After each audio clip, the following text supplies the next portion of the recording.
தினம் ஒரு சட்ட தகவலில் இன்றைய பதிவில் நாம் காணவிருப்பது பி.சி. ஹரி எதிர் ஷைன் வர்கீஸ் அண்ட் அனதர் என்ற இந்த ஒரு வழக்கு. இந்த வழக்கில் 1881ஆம் ஆண்டு பேரம் பேசக்கூடிய கருவிகளின் சட்டப்பிரிவு 138 கீழ் எதிர் மனுதாரர் கீழமை நீதிமன்றம் மற்றும் அமர்வு நீதிமன்றத்தால் 1973ஆம் ஆண்டு குற்றவியல் நடைமுறை சட்டத்தின் பிரிவு 357(3) கீழ் 1 வருடம் எளிய சிறை தண்டனையும், புகார்தாரருக்கு ரூபாய் 9,00,000 இழப்பீடாக வழங்கவும், தவறும் பட்சத்தில் மேலும் 1 வருடம் சிறை தண்டனை அனுபவிக்க வேண்டும் என்றும் கீழ் விசாரணை நீதிமன்றத்தால் தண்டனை விதிக்கப்பட்டு, அந்த தீர்ப்பினையே அமர்வு நீதிமன்றத்தாலும் ஊர்ஜிதம் செய்யப்பட்டு தண்டனை விதிக்கப்படுகிறார். இதனைத் தொடர்ந்து எதிர் மனுதாரர் கேரளா உயர்நீதிமன்றத்தில் ஒரு குற்றவியல் திருத்த மனுவினை தாக்கல் செய்கிறார். அந்த திருத்த மனுவில் கேரளா உயர்நீதிமன்றம் எதிர் மனுதாரரின் திருத்த மனுவினை ஏற்றுக்கொண்டு, அதற்கு பலனாக ரூபாய் 20,000க்கு மேல் பண பரிவர்த்தனையால் உருவாக்கப்பட்ட ஒரு கடன், அதற்குரிய ஒரு சரியான விளக்கம் கொடுக்கப்படாவிட்டால் சட்டப்பூர்வமாக அமல்படுத்தப்படக்கூடிய கடன் அல்ல என்ற கருத்தை அதிரடியாக வெளியிட்டது.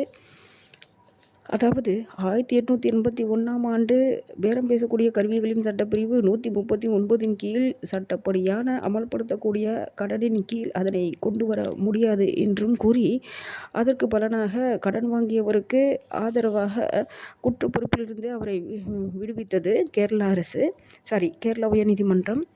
இதனைத் தொடர்ந்து புகார் மனுதாரர் உச்சநீதிமன்றத்திற்கு ஒரு மேல்முறையீட்டினை தாக்கல் செய்கிறார்.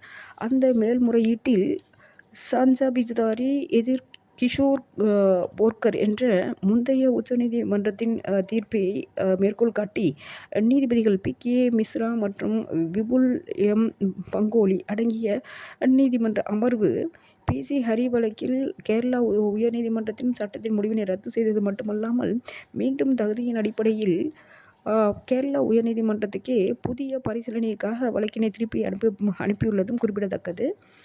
இந்த மேல்முறையீட்டில் உச்சநீதிமன்றம் 2 கருத்துக்களை அவதானித்துள்ளது.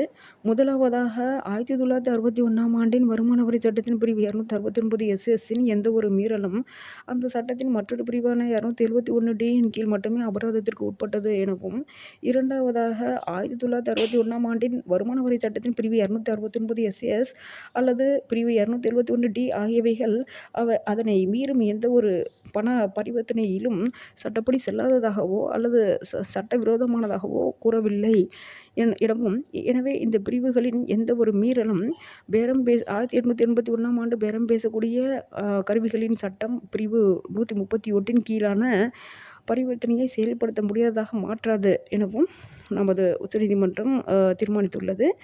இதன் மூலம் வருமான வரி சட்ட மீறல்களை காரணம் காட்டி கடன் வாங்குபவர்கள் தங்களது பொறுப்பிலிருந்து தப்பிக்க முடியாது எனவும், அதன் மூலம் நம்பகத்தன்மை, அதாவது காசோலைகளின் நம்பகத்தன்மையை உறுதிப்படுத்தியது மட்டுமல்லாது கடன் வழங்குனரின் உரிமைகளையும் வலுப்படுத்தியுள்ளது உச்சநீதிமன்றம்.